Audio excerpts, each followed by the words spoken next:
Wabarakatuh, selamat pagi dan selamat semua. Perkenalkan, saya Dr. Fajar Kevin Rizky, SMA, dosen Fakultas Hukum dan selaku dosen pada mata kuliah perlindungan perempuan, klinik perlindungan perempuan dan anak. Ya. Pada video ini saya memberi kata sambutan atau kata pengantar untuk tugas kelompok 2, itu tentang pembunuhan siswa SMP akibat nonton video porno.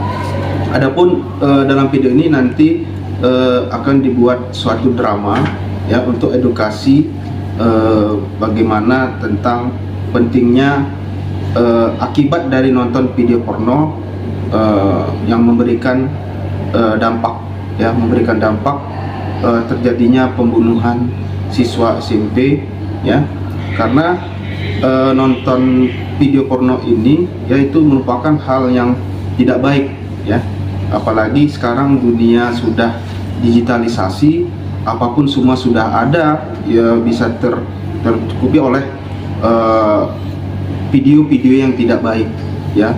Maka oleh karena itu diharapkan agar semua, baik kalangan masyarakat yang sudah dewasa, remaja atau juga anak-anak, kemudian pihak siswa itu harus jangan menonton video porno yang tidak berbaik untuk dirinya sendiri, mau juga kepada orang lain, karena nanti akan timbul bukan hanya pembunuhan, bisa juga nanti pemerkosaan ya, pemerkosaan, asusila, itu akan mendapatkan sanksi yang berat ya dalam pidana. Bagaimana itu untuk asusila, apalagi dampak kepada jadinya pembunuhan ya. Maka oleh karena itu harus terus kita sebagai melindungi dan juga menjaga bagaimana agar tidak jadi hal-hal tentang pembunuhan siswa SMP yang akibat dari nonton video porno. Jadi itu yang bisa saya sampaikan. Terima kasih. Wassalamualaikum warahmatullahi wabarakatuh.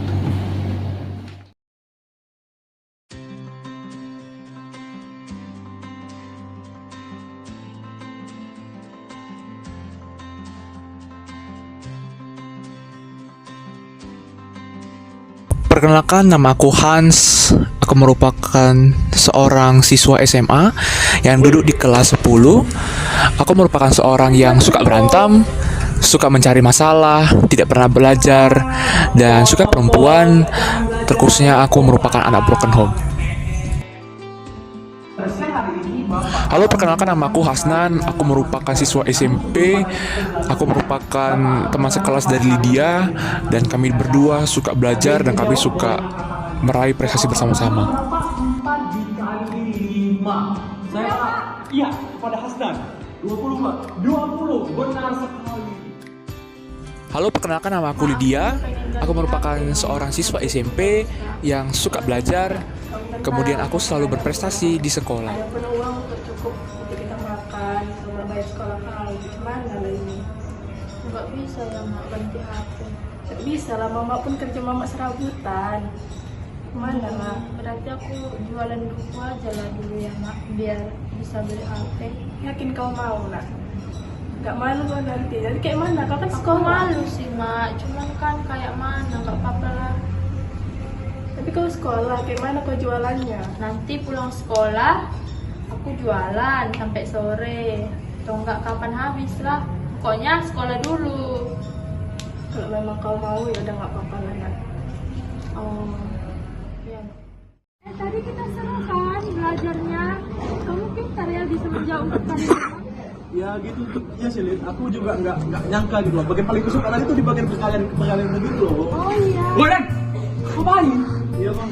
Jangan sih kita berdua. Ya Lid, dan kawan kelasku bang. Apa dia? Bapak pernah lagi kau pernah kenal ya sama dia? Aku kan nggak tahu bang. Itu pas begitu. Iya bang, kau kenal kan aku sama dia ya? Iya bang, nanti aku kenalin. Lain kali kita sama pulang ya? Oke bang. Nah, itu orang pertama kali ketemu ya. Woi, ngapain? Lagi belajar bang. Gak punya belajar. Kau tengok aku gini ha? Broken home bisa, ngepot bisa, ha? Tawuran lah kita ngapain belajar ini? Tuh kok orang banyak belajar, gak kau tengok kayak mana DPR itu ha? Mereka belajar tapi hasilnya kayak gini. Udah mendingan kita have fun aja lah. Gimana cara have fun kok lah. Untuk loh ini kok, itu aku suka dari orang-orang yang pintar ini, dia mau belajar ya. Aku udah ada video ini ya, video nanti udah video nonton kita praktekkan ya. Udah di bukunya aja ini kita nonton video ini ya. Ayo. Nanti kita praktekkan ya. Ngapain itu bang? Wih, ada ya. Udah guys.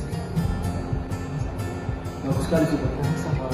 Kayak ada yang gitu beda kok antara kau belajar sama kau nonton video. Kalau kau belajar kau frustasi kau sampai begadang kau belajar gak dapet nilai bagus kau frustasi kau jadi gimana sama orang tua kau. Tapi kalau kita nonton ini sampai gitu kan gitu.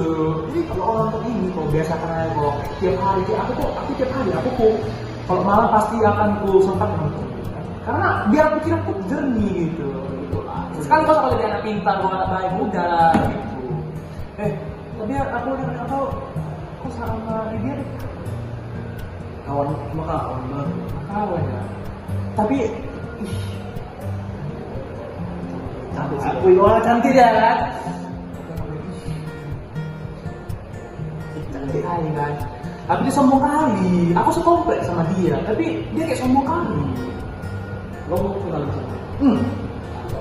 Dia kan dekat sama dia kan, aku kayak mau ngajak dia nonton bioskop rencananya ya bisa nggak? Kau dekat sama dia, aku nonton, mau dekat sama PDKT aku nih ya, bisa. Atur ya, pokoknya kalau perantara aku ya, kapan dia ready, cek aku ya. Oke, mantap.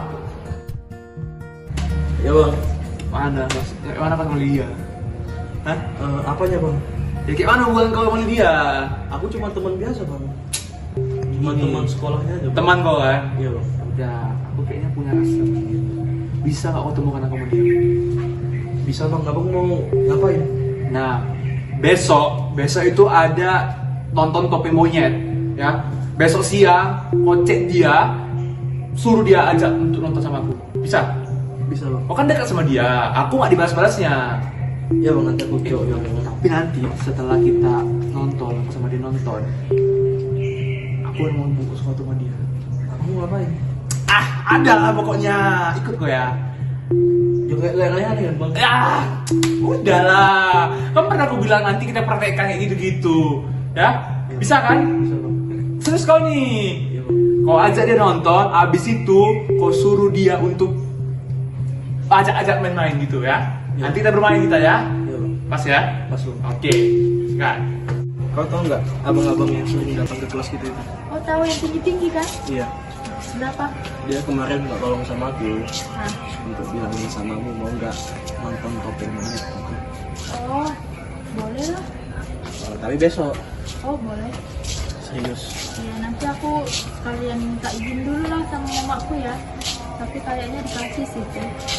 Nanti aku coba bilangin ya. Iya. Oke, cek dulu. Jam berapa? Mungkin sorean. Oh, berarti aku jumpai dia di mana? Nanti mungkin bakal dia jemput atau gimana. Nanti aku sama dia deh. Oh, oke. Mak, aku mau pergi loh sama kawanku. Boleh nggak? Mau kemana kau, Dek? Mau ke apa? Ke nonton, Mak. Sama siapa yang kau nonton? Sama Hans. Oh, si Hans, si mau bandel itu? Janganlah. Nggak apa-apa loh, Mak. Sekali-sekali, Mak. Nonton. Oh ya udahlah, tapi hati-hati kau ya. Jangan lama-lama pulangnya. Oke, Mak. Bu, beli duku, Bu. Duku manis, murah, meriah, muntah. Duku. Mana apa, Dek? Oh, duku ini, Bu. Enak manis, Bu. Mana dukunya, Dek? Belilah, Bu. Berapa ini sekilo, Dek? Kilo 5.000. Yaudah deh, Bu, belilah. Kilo itu pas kan lo ya pas Bu tinggal sini lo bentar ya Bu tengok dulu ya. Nah, oke makasih ya Bu. Makasih ya, Dek. Ya oke Baiknya Bu. kok, Dek.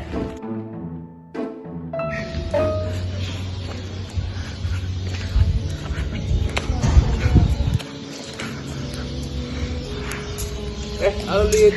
Halo Kak. Halo, ya. Silakan duduk. Ya, apa kabar? Sehat. Rupanya kita sekomplek lu rupanya. Oh iya. Iya, sekomplek kita rupanya. Kok aku nggak pernah lihatmu? Ya aku biasalah sering keluar gitu kan. Karena kan nenek di rumah kan. Jadi ya itulah aku dikasih izin keluar gitu. Ini enggak ganggu kan waktunya kan? Enggak. Aku lagi kosong. Lagi kosong gitu ya. Jadi ya pengen ngajak nonton aja gitu, nonton yang ibu-iburan aja lah karena kan baru pulang sekolah kan. Oh iya. Jadi kita nonton apa ini? Ini katanya ada monyet lucu gitu katanya. Oh, monyet lucu. Ya aksi monyet pasti lucu-lucu lah kan gitu Oh, lah. topeng monyet. Topeng monyet. Sekarang topeng monyet udah canggih ya, nggak langsung lagi ya. Nggak langsung Dari lagi, laptop dari ada laptop ya. gitu ya. Karena udah iya. jarang sekarang topeng monyet di real life gitu ya. Jadi kita lihat laptop aja gitu. Iya.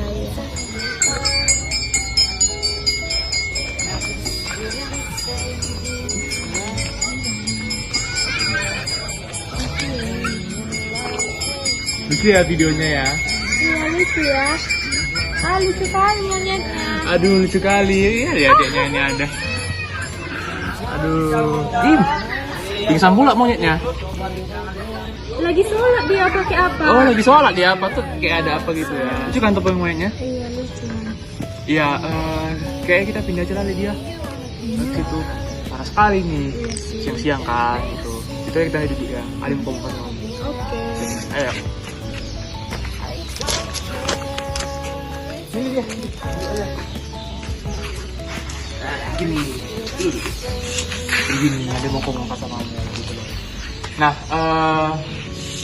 abis ini kan aku kan udah ngajak dirimu kan. Aku sebenarnya udah janji juga sama Hasnan gitu loh. Iya. Pengen main-main lah kami kan. Misalnya laki-laki gitu. Tapi ya nggak mungkin akan cuma kita 5 menit aja nonton video Pokemon itu aja kan. Jadi aku mau ngajak dirimu lah untuk kita main lah sama Hasnan gitu. Bentar aja lah, paling cuma 10 menit gitu. Kapan? Habis ini aku cek dia, kita ketemuan nanti gitu. Oh, boleh. Dari orang tua nggak apa kan, nggak ngelarang kan? Nggak apa kan, ya bentar aja kok, namanya kan anak-anak kan, anak SMP main-main nggak apa-apa lah gitu lah. Iya kawanku. Hai si Hasnan. Hai bro. Hai bro. Nah, jadi ini udah kenal kan? Udah lah, kawan gini. Iya. Udah apa kan? Udah siap kita main-main kan? Sejanji. Iya, Bang. Bisa kan? Bisa, Bang. Udah siap kan kau alatnya kan? Iya. Udah siap kan? Udah jangan kasih tau dulu, surprise nanti ya. Iya. Bisa kan dia? Bisa lah, masa gak bisa? Bentar aja loh ini. Bisa? Bisa, Bang. Mali dia nih aduh. Bisa. Bisa ya, oke. Tapi kita main apa? Ada lah mainnya, nanti kita main di lapangan sana aja. Main di lapangan sana aja gitu. Rame-rame kok. Maksudnya kan rame-rame, maksudnya di tempat yang luas kok gitu. Ya? Apa ya? Seru nggak? Seru? Kita mau main apa? Jadi gini mau main sih kita. Tapi sebelum itu ada yang ngasih sama Muli gitu. Kayaknya aku ada rasa sama aku. Terus? Cepat nanan. Ambil kali. Cepat. Pokok nanan lehernya.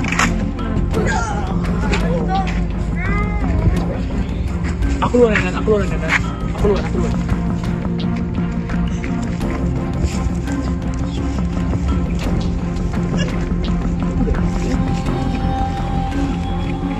Mainan dibuat dia nih. Gak pernah aku sama dia. Tahu aku, Bang. Gimana kita ini? Tadi kau yang pukul lehernya. Ya, apa yang kita lalu? Hanya ini aduh gak mau tanggung jawab aku nih. Tapi kok. Yaudah kita buang aja yuk biar kita gak ditengok orang. Coba bagian sini dulu yuk. Di sana, Bang. Angkat. Aduh, kok bau busuk ya? Kayak bau busuk mayat. Ih, ini mayat siapa ya? Kayak kenal aku lah. Ih, ini si Lydia loh. Ih, kok bisa meninggal dari sini? Aduh, harus ku kasih tahu lah mamanya si Yulia. Ih, ke rumahnya lah aku, ayo ah. Bu Yul di mana ya? Oh itu Bu Yul. Bu Yul. Itu loh si Lydia meninggal Bu. Yang mana dekat di sawah itu loh Bu. Yang mana tapi salah tengok lagi. Betul loh Bu, udah aku buka lagi penutupnya itu Bu. Itu si Lydia udah busuk loh Bu, mayatnya loh Bu. Pas dari sekarang nggak pulang-pulang deh sampai sekarang ini. Udah banyak polisi Bu, udah banyak juga. Serius dulu kau, nanti betul loh Bu. Aku tadi coba kita tengok ya dulu ya. Ayo Bu, kita tengok ya Bu. Aku betul terkejut loh nengoknya kok si Lydia Bu. Aduh Bu, sabar lah ya Bu, aku nggak tahu. Tadi aku jumpa dia baik-baiknya dia Bu, jualan duku.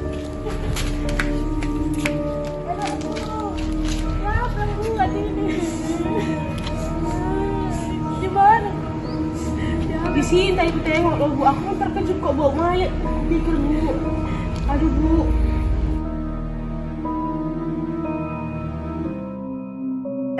Baik, agenda pada hari ini adalah pembacaan putusan. Diharapkan para pihak untuk dapat menyimak putusan ini. Baik Bu. Putusan nomor 14 garing Pitsus Anak garing 2024 garing PS titik FH titik USU garing MDN demi keadilan berdasarkan ketuhanan yang Maha Esa. Pengadilan Semu Fakultas Hukum Universitas Sumatera Utara yang memeriksa dan mengadili perkara-perkara pidana pada peradilan tingkat pertama dengan acara pemeriksaan biasa telah menjatuhkan putusan sebagai berikut dalam perkara atas nama terdakwa pertama. Atas nama Hans Marcelino Bungaran Kumbang Tobing, lahir di Medan pada 10 Januari 2008, berusia 16 tahun, laki-laki, berkebangsaan Indonesia, tempat tinggal Jalan Trompet nomor 41, Titirantai, Kecamatan Medan Baru, Padangbulan, beragama Kristen, pendidikan terakhir SMA. Terdakwa kedua, nama lengkap Hasnan Haris Fadilah Purba, tempat tanggal lahir Medan 11 November 2011, berusia 13 tahun, berjenis kelamin laki-laki dan berkebangsaan Indonesia, tempat tinggal di Jalan Jalan Giting nomor 500, Kecamatan Medan Baru, Padangbulan, beragama Islam, pendidikan terakhir SMP. Dalam hal ini menimbang, pertama, bahwa benar dua remaja itu merupakan pelaku pembunuhan dan pemerkosaan terhadap seorang siswi SMP di Medan dan telah ditetapkan sebagai tersangka. Kedua, menimbang bahwa benar Lydia ditemukan tewas mengenaskan di TPU Medan pada tanggal 1 September lalu, serta jenazah korban yang pertama kali ditemukan oleh warga setempat. Ketiga, menimbang bahwa benar luka di sejumlah bagian tubuh korban diakibatkan pemerkosaan yang terjadi sebelum adanya upaya pembunuhan maupun pemerkosaan. Keempat, menimbang bahwa para pelaku terjerat pasal 76C dan pasal 80 ayat 3 Undang-Undang Penganiayaan dan Pencabulan sesuai dengan Undang-Undang Nomor 35 Tahun 2014 tentang Perlindungan Anak. Kelima, menimbang bahwa hukuman maksimal 15 tahun penjara dikarenakan Hasna masih dikategorikan dalam usia anak, maka Hasna dititipkan di Panti Rehabilitasi Anak Masa Hukum, di mana Has mendekat di Rutan Tanjung Gusta Medan, merujuk pada pasal 69 Undang-Undang Nomor 11 Tahun 2012 tentang Sistem Peradilan Pidana Anak, maka anak yang berhadapan dengan hukum akan dikenai tindakan berupa pengembalian kepada orang tua, penyerahan kepada seseorang, perawat di RSJ atau perawatan di Lembaga Penyelenggaraan Kesejahteraan Sosial atau LPKS, serta kewajiban mengikuti pendidikan formal atau pelatihan yang diadakan pemerintah atau badan swasta. Dalam hal ini mengadili, pertama, menyatakan terdakwa Hans Marcelino Bungaran Kumbang Tobing sebagai terdakwa pertama, serta Hasnan Haris Fadilah Purba sebagai terdakwa dua telah terbukti secara sah dan meyakinkan bersalah melakukan tindak pidana penganiayaan dan pencabulan sebagaimana dakwaan pertama penuntut umum. Kedua, oleh karena terdakwa merupakan anak yang di bawah umur, maka majelis hakim menyatakan terdakwa akan dikembalikan kepada orang tua, penyerahan kepada seseorang, perawat di RSJ atau atau perawatan di lembaga penyelenggaraan kesejahteraan sosial atau LPKS, serta kewajiban mengikuti pendidikan formal dan atau pelatihan yang diadakan pemerintah atau badan swasta. Ketiga, menetapkan barang bukti berupa satu potong kaos milik korban Lydia, 2 celana korban serta sepatu korban. Ketiga, 1 utas tali sebagai pengikat tangan korban. Kelima, membebankan kepada terdakwa untuk membayar biaya perkara sebesar Rp5.000. Demikianlah putusan dalam rapat permusyawaratan Majelis Hakim Pengadilan Negeri Fakultas Hukum Universitas Sumatera Utara Medan pada hari ini, Kamis, tanggal 11 November 2024 oleh saya Jessica Octavia Singraya SHMH sebagai Hakim Ketua. Halo teman-teman. Halo. Halo Jessica. Halo Jessica. Menurut kalian apa sih yang bisa kita dapat dari video PPA kita itu? Banyak sih yang bisa kita dapati dari video PPA kita kemarin gitu loh. Tapi ini kan membuat edukasi kan. Tapi sebelum kita buat edukasi, kita kasih tahu dulu lah sama penonton gitu. Apa sih latar belakang dari kasus kita itu? Itu sih menurutku pertama-tama. Iyalah. Kamu ada mau nggak sih? Iyalah, pas lah itu. Biar penonton pun tahu ya kan. Peristiwa apa setelah itu kita hubungkan sama dasar hukumnya. Iya, di situ kita kasih tahu edukasinya buat si pelaku sama si korban. Mulailah Jess, kau yang duluan buat diskusi ini. Oh, jadi kan kan ini kan terkait ada satu orang siswa SMP itu dia itu dibunuh sama 2 orang temannya, di mana temannya itu yang pertama itu berusia 16 tahun, yang kedua itu umurnya seumuran dengan dia 13 tahun. Jadi kan yang 16 tahun ini namanya si Hans. Hans ini rupanya namanya ada dia kencok dari kecil. Dia tinggal sama neneknya, tau lah kan sama nenek-nenek kan dimanja selalu kita kan. Jadi karena dia selalu dimanja sama neneknya ini, jadi anak berandalan lah dia. Ke sekolah suka-suka dia, merokok, nonton film porno lah. Pokoknya hal-hal yang negatif itu, dan dia lah selalu itu lah Dan dia itu satu sekolah sama si Lydia ini, tapi cuma beda tingkatan aja. Si Lydia di SMP, dia di SMA-nya. Yang kedua itu kan si Lydia, yang korban di sini. Si Lydia itu anaknya dikenal itu baik, rajin, suka membantu orang tua gitu kan Jadi dia itu ada pengen ganti HP-nya lah gitu. Jadi pernah bilangin sama maknya, "Mak, aku pengen beli HP lah, Mak." Terus dia bilang maknya, "Gak ada lah uang mama, nak. Kan kita orang gak mampu. Kayak mana lah mau beli HP, untuk makan pun cukup-cukupnya," kata mamanya kan. Jadi si dia ini inisiatif lah dibilangin ke mamanya, "Ya udahlah Mak, aku lah nyari-nyari uang lah Mak untuk bisa beli HP ku," gitu dibilangin ke mamanya kan. Terus kata mamanya, "Kayak mana kamu untuk nyari uang gini?" Jadi bilangnya dia mau jualan buku. Dari jualan buku inilah dia bisa beli HP gitu kan, rencana dia ditabung-tabungnya. Terus dia bilang mamanya, awalnya mamanya nggak ngasih dia bilang mamanya gini, "Kalau dia jualan buku sekolahnya kayak mana? Kan sia-sia sekolahnya kan nanti." Terus dibujuk-bujuknya lah mamanya, tanya bilangnya sama mamanya, "Mak, tetap aku sekolah bagus-bagus. Nanti aku jualan bukunya siap sekolah atau enggak pas lagi libur gitu. Jadi bisa lah gitu Mak, aku jual bukunya gitu." Jadi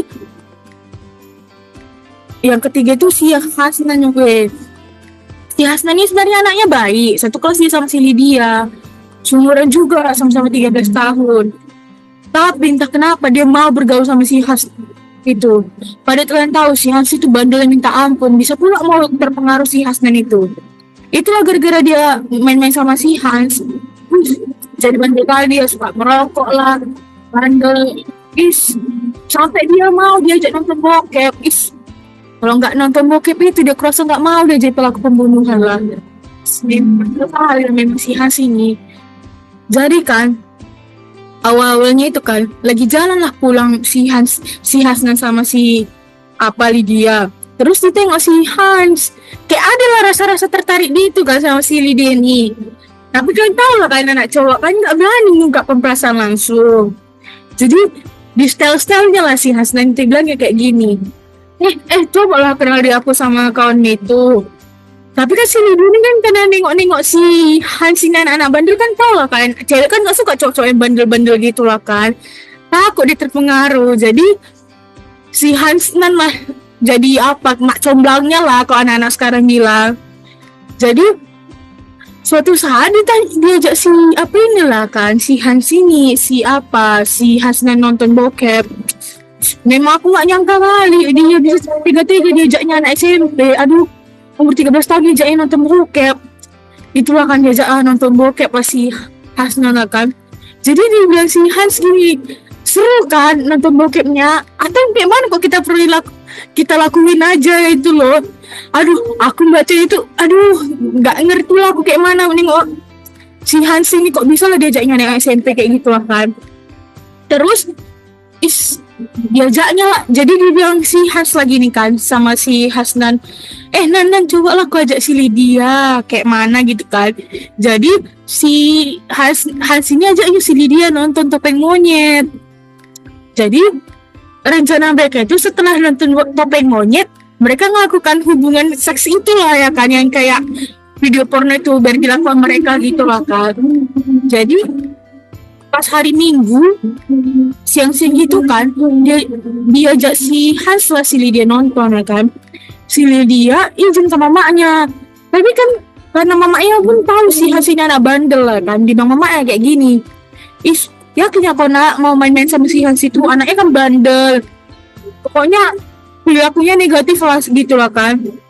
Terus dia bilang mamanya, gak usah lah main-main sama si Hans itu. Datang kata si Lydia, gak apa-apa lah mak, aku bisa kok jaga diri, nanti aku bentar aja siap nonton pulang, sore pun udah nyampe rumahnya aku, gitulah kata si Lydia sama maknya. Jadi mamanya terbujuk lah kan, jadi ya udahlah dikasih mamanya lah kan ikut dia sama si Hans. Jadi nonton apa lo ini, nonton Topeng Monyet berdua. Tiba-tiba setelah nonton Topeng Monyet, dibilang si Lydia lagi nih sama si Hans, seru ya nonton Topeng Monyetnya. Terus dibilang si Hans, iya seru. Habis ini gimana kalau setelah nonton kita main-main lagi? Tapi ada kok si Hasnan. Jadi setelah mereka nonton Topeng Monyet ini, si Hasnan datang jumpai orang ini. Jadi dibisikkan si Hans lah ke si Hasnan kan, kayak lain kita tiru kan yang kita nonton kemarin gitu kan. Terus si Hasnan yang masih polos-polos dulu kan, karena belum tahu kayak gitu. Jadi itulah dia kan melakukan itulah kan. Jadi ya orang itulah kan jalan berdua dulu awal si Lydia sama si Hasnan. Terus datanglah si Hans ini, ditutupnya lah mulut si Lydia ini pakai sarung tangan yang udah ditaruh gitu kayak jet gitu lah biar pingsan.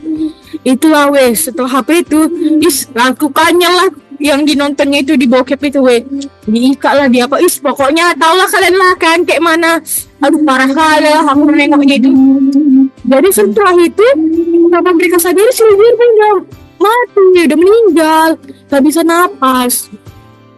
Takutnya orang itu diseret orang itu lah si Lydia ke semak-semak Jadi setelah diangkat ke semak-semak itu ditinggalkan orang itulah, baru beberapa jam kemudian kan kayak Medan ini lagi panas-panasnya lah kan karena panas gitu busuk lah mayat si Lydia ini tahu kan. Jadi ada pas pula ibu-ibu lewat dekat situ, dia pun kayak kenal lah gitu sama bajunya itu. Rupanya sebelum pergi nonton sama si Hans, si Lydia ini jualan duku sama ibu, dikasih ke ibu-ibu dukunya kan. Jadi ibu ini kayak tahu siapa yang di dekat ibu ini lah mayat si Lydia. Rupanya betul ternyata si Lydia itu langsung lah ibu itu lari ke rumah si Lydia, ketok-ketoknya lah pintunya kan, panggilnya mamanya si Lydia. Awalnya mama si Lydia nggak percaya, nggak mungkin lah anakku kan, karena mamanya kan ngira anaknya kan baik-baik, kok nggak mungkin anaknya udah meninggal kan. Orang anaknya pun tadi izin cuma nonton video nonton film Topeng Monyet. Jadi karena mamanya ini pun mulai rasa curiga ya, diikutlah mamanya kan sama ibu-ibu ini tadi. Itu waktu ditengok mamanya udah lah naik sini dia tuh udah busuk kena panas matahari, aduh ya nggak tau lah. terakhirnya lah kan pas Mama Eda datang udah hamil orang kerumunan situ udah ada lah polisi udah pak pokoknya kasihan kali anak SMP bisa-bisanya dibawa anak aduh parah kali aduh aku nengok parah kali weh gak nyangka aku anak SMA berani kayak gitu apalagi kawannya loh aduh udahlah ngeri kali perempuan ini loh weh. Iya ya, ngeri juga rupanya ya ceritanya itu ya. Aku kalau ketemu sama pelakunya itu, udahlah, kita penjarakan aja langsung ya kan. Cuman dari kasus yang kau bilang tadi itu apa bisa nggak kita kaitkan dengan hukum gitu? Menurut kalian ada nggak sangkut pautnya antara kejadian pelakunya itu anak SMP dan SMA itu bisa nggak dijerat dengan hukum? Menurut kalian kayak mana? Ya tetap ada, nggak mungkin nggak ada. Jadi ini aku kasih sedikit mengenai detail dari kejadian itu ya. Jadi polisi yang melakukan penyelidikan kemudian menangkap 2 remaja yang terbukti merencanakan pemerkosaan hingga membunuh korban. Dari hasil pemeriksaan dari hasil pemeriksaan polisi terungkap pembunuhan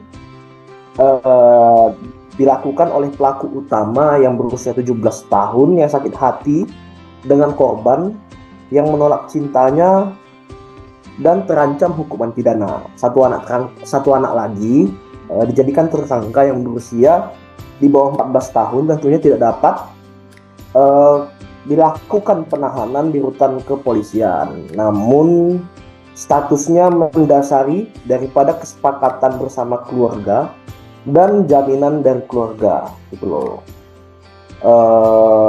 Dari hasil otopsi korban ini ditemukan ternyata mati lemas akibat dicekek sampai kekurangan oksigen dan ditemukan benda tumpul yang berada di leher korban. Kemungkinan itu adalah tali atau apapun itu.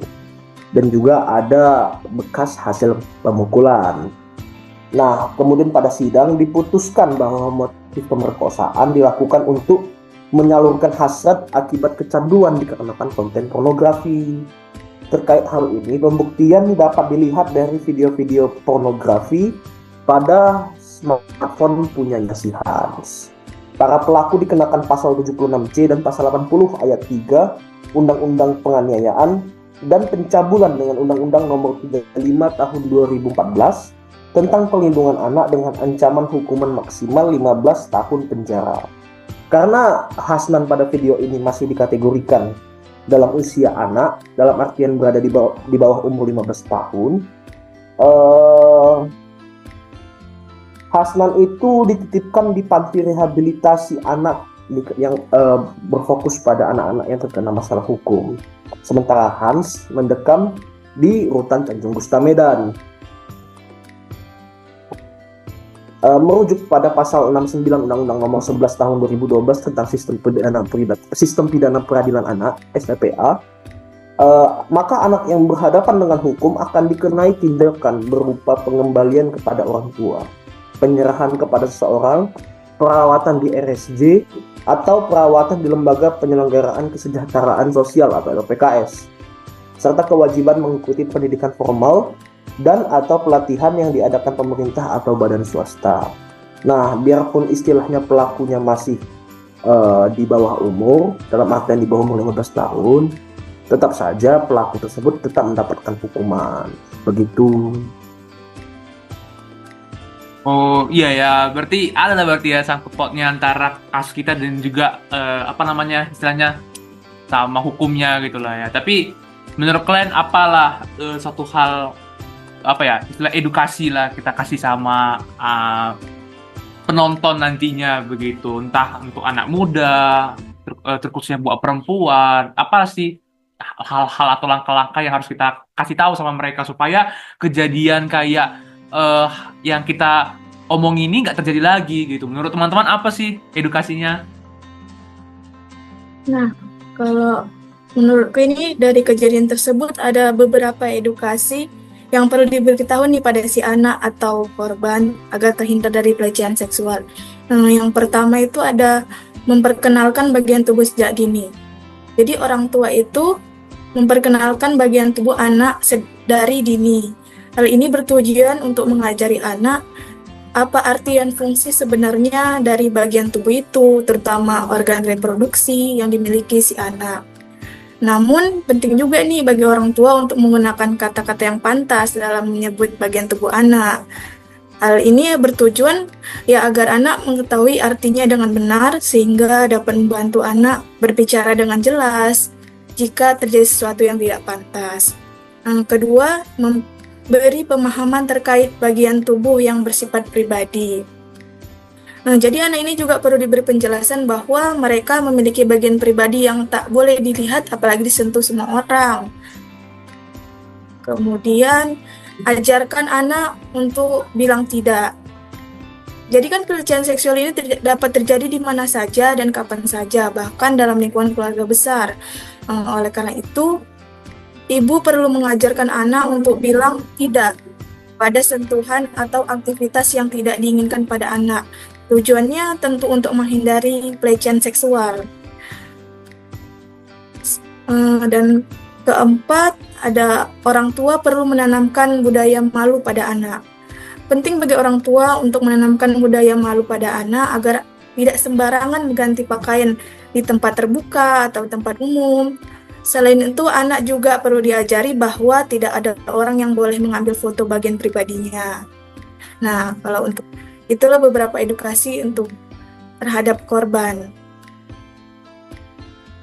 Nah, makasih lah ya Yulia udah menjelaskan dari bagian korbannya gitu, edukasi buat korbannya gitu, yakni kalau korban yang di kasus kita kan perempuan gitu.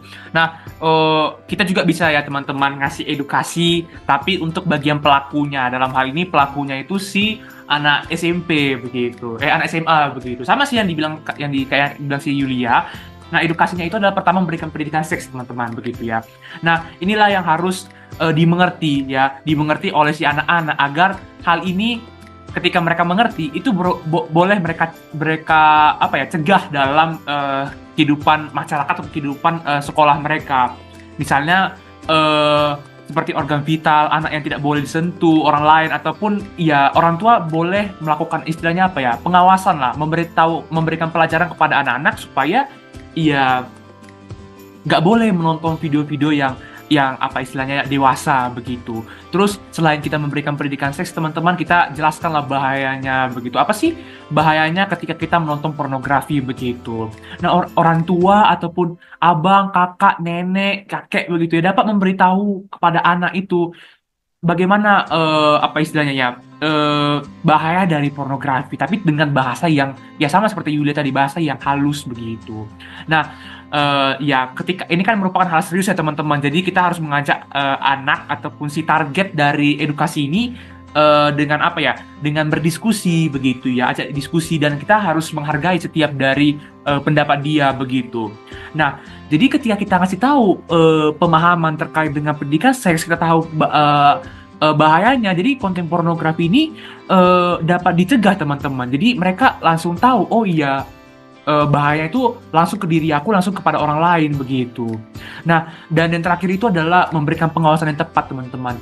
Ya kita sadar begitu ya bahwa anak kecil itu baik dari SD, SMP hingga SMA itu masih perlu diawasi begitu. Mereka belum dewasa secara hukum ataupun yang kita lihat secara biologi, mereka belum dewasa begitu ya. Nah, sebagai orang tua ataupun sebagai orang terdekat dari si anak tersebut, kita harus membatasi anak tersebut untuk menggunakan gadget.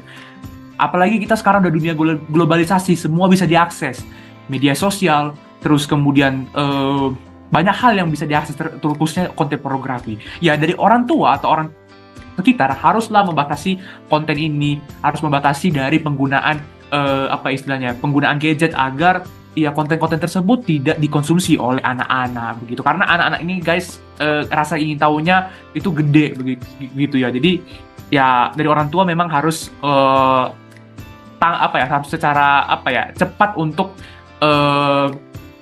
mencegah hal ini begitu. Nah, aku juga mau kasih tahu sama teman-teman terkait dengan bagaimana sih cara kita mencegah kekerasan seksual ya teman-teman. Kalau kita tahu ada pencegahan, kalau kita ada tahu ada kekerasan seksual dapat kita cegah.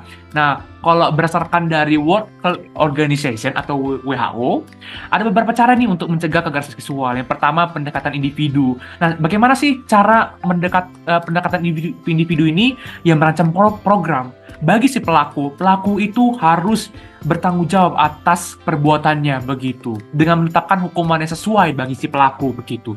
Terus kemudian yang kedua, memberikan pendidikan, yaitu pencegahan kekerasan seksual, seperti pendidikan kesehatan reproduksi, sosialisasi, pendidikan perlindungan diri dari kekerasan seksual. Terus pendekatan perkembangan, dalam hal ini menanamkan pendidikan pada anak sejak usia dini, seperti pendidikan mengenai gender, memperhatikan anak tentang pelecehan seksual, mengajarkan anak cara untuk menghindari kekerasan seksual, terus yang terakhir mengajarkan batasan aktivitas seksual yang dilakukan pada masa perkembangan anak. Terus ketiga, pencegahan sosial komunitas gitu. Jadi kita melibatkan masyarakat dengan mengadakan kampanye anti kekerasan, memberikan pendidikan seksual di lingkungan sosial. Terus yang terakhir ada pendekatan tenaga kesehatan. Nah, kemudian teman-teman, pendekatan tenaga kesehatan itu ada beberapa hal yang harus dilakukan gitu ya dari aspek tenaga kesehatan untuk mencegah kekerasan seksual. Yaitu yang pertama tadi itu memberikan layanan dokumen kesehatan seperti adanya alat bukti medis korban yang mengalami kekerasan seksual. Terus kemudian tenaga kesehatan memberikan perlindungan dan pencegahan terhadap penyakit HIV. Dan terakhir, tenaga kesehatan menyediakan tempat perawatan dan perlindungan terhadap korban seksual.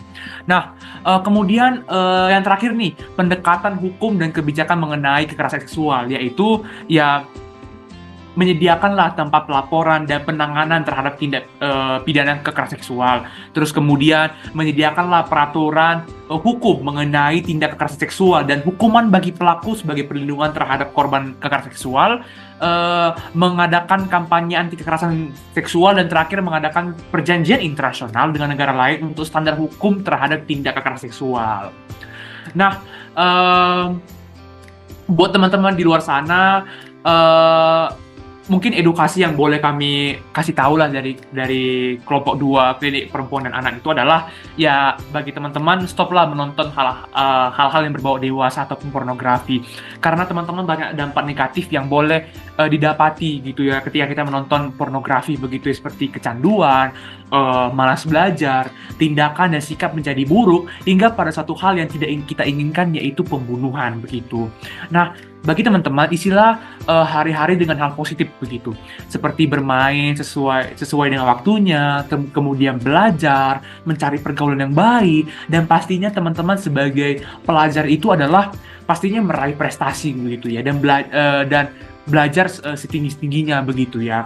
Nah, buat teman-teman perempuan, mungkin edukasi yang bisa kami lakukan adalah berani katakan tidak begitu ya pada siapapun begitu, atau terkhusus pada laki-laki yang ingin mengajak atau melakukan suatu hal yang tidak suatu hal yang negatif begitu teman-teman. Dan paling penting adalah pilih-pilihlah dalam bergaul begitu. Nah, mungkin itu saja yang bisa kami sampaikan. Kami dari kelompok 2 klinik perempuan dan anak mengucapkan terima kasih, dan kami berharap kepada teman-teman yang menonton video ini dapat menjadikan video ini sebagai edukasi dan pembelajaran, dan teman-teman boleh memetik hal positif dari video ini. Terima kasih.